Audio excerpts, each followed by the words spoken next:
in this room knows they're going to die. I doubt if one person in this room feels they're going to die. I don't think we can come to grips with that fact.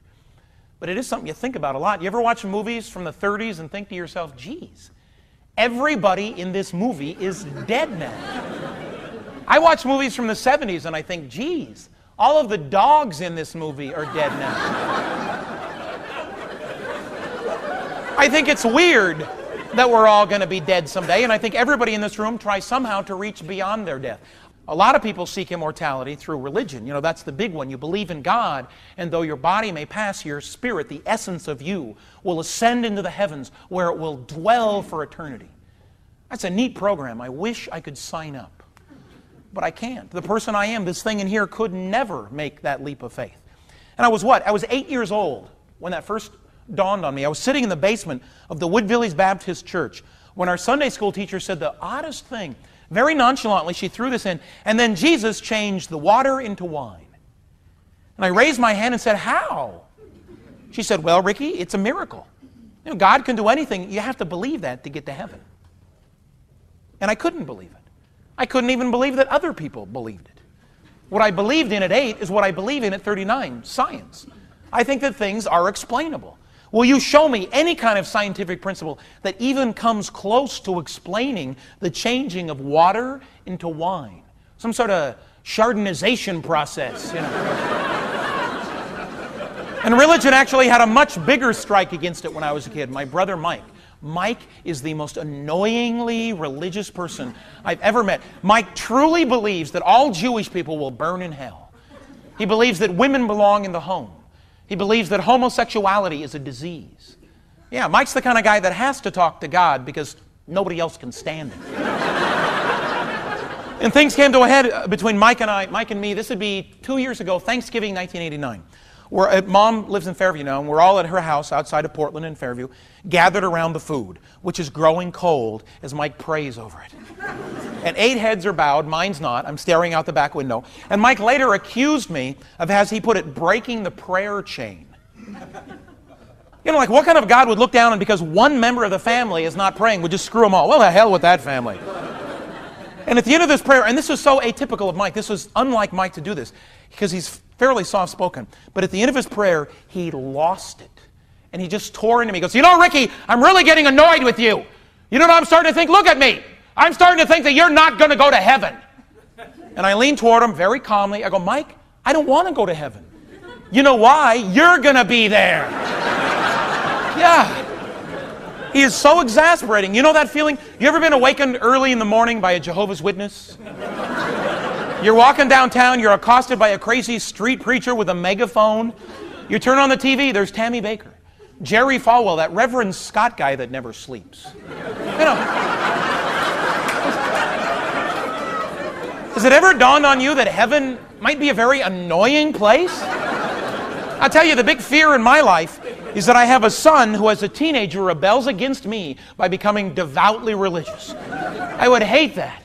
I picture myself pounding on his door at night. You're not praying in there, are you, son? No, Dad, I'm masturbating. Well, good for you. Good boy.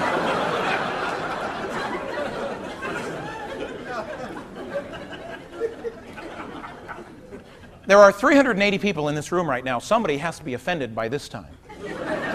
Let me say something in all sincerity. If you believe in God, and I imagine the majority of you do, I envy you that facet of your life. I mean, I think it would be really cool to have the answers to life. You know where you came from. You know where you're going. You know why you're here. I think you're wrong. But I do envy you those convictions. And you know what? I do have what I would call religious convictions. You know, I studied religion for many, many years. I've read the Bible. I like the Bible. The Bible is obviously the most important book ever written. It's not written that well. Horrible character development, for one thing. You know, you look at the New Testament, the main character, Jesus, first appears as a baby. The very next scene he's in with lines, he's suddenly an adult delivering sermons. Well, you got to ask yourself, what happened to teen Jesus? Where is that?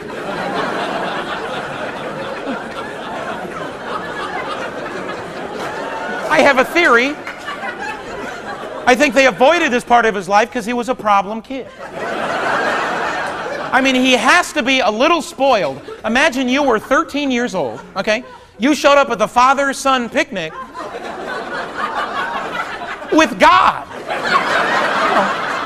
You're going to win every event you enter. Nobody can eat more pie than God. Don't bother trying. I am attracted to a lot of religions, Judaism a lot, and a lot of Eastern religions, because they are what I call altruistic. They have to do with, some moral structure, some guidelines for living your life on this planet. I look at Western religions as fairly selfish. They have to do with gaining something for yourself. Of the Western religions, I love Catholicism because it's really, really weird. I mean, the further you dig into Catholicism and read some of the antiquated doctrine, things like exorcism start to be reasonable to you, Ironically, my two favorite things in any religion are in the Catholic Church. Confession, I think, is a monumentally great idea. And I also am a fan of the Pope. I like the Pope, which doesn't say a lot. I mean, doesn't everybody like the Pope? Nobody ever says, that fucking Pope.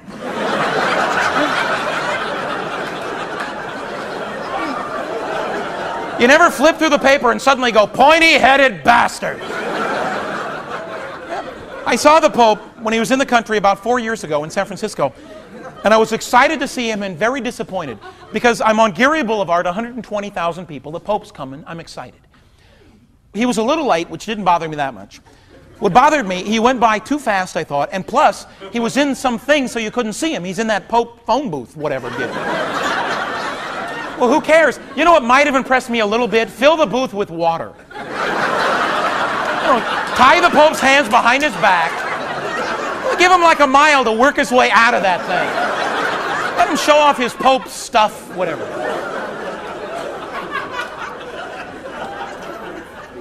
If I could diverge from the show for a second, somebody has to write a paper on this phenomenon. Pope jokes work 10 times better in LA than they do in San Francisco. There has to be a reason for that. I actually had dropped something that offended people. Tell me if this offends you guys. Maybe it won't. I don't know. I might have become a Catholic if the church was a little different. Like if at communion the host was fudge, I'd be there. Okay, what if I added body of Christ with or without nuts? Maybe, I don't know. Oh, no,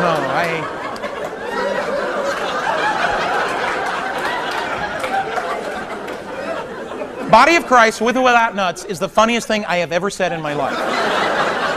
If I were you, I'd actually have to pull over to the side of the road to laugh tonight when I regurgitated that joke. And I remember offering this pearl of humor to my audiences at Theater on the Square in San Francisco, and they would reject it.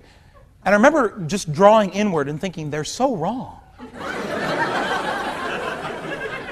I am right about all things. Aren't you? Don't you feel self-righteously convicted about everything? You take the most volatile issue in the country today, abortion. Forget about it. You were locked in for life on that one. And it's hard to even look at the other side objectively. I try. It's tough. I go, Rick, there are two sides to everything.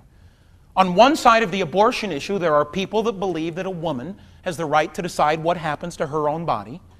On the other side of the abortion issue, there are brain-dead zealots.